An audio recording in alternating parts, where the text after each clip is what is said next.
एक मालगाड़ी तेजी से चिड़ियाघर के अंदर जाती है और अपना माल उतारती है और चली जाती है। फिर ये क्या हो गया? आदमी कुछ देखता है और अंदर से एक भयानक जानवर निकलता है।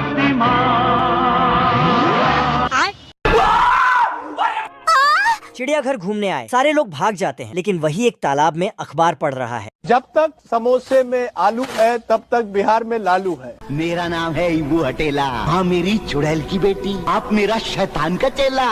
बत्तख अपना परिचय दे रहा है, तभी पहाड़ चीर के राक्षस आता है। इसकी माँ का डक मॉन्स्टर को गाली देता है, मॉन्स्टर सुन लेता है और वो गुस्सा हो जाता है। इसने मेरी माँ को गाली दिया सर। गाली भैया, मेरा मुंह गाली कर गई। बत्तख डर से पानी में छुप जाता है, लेकिन राक्षस बत्तख को मारने के लिए तालाब का सारा पानी पी जाता है। बहुत पिया पानी, अभी खाना खाना है रे जान।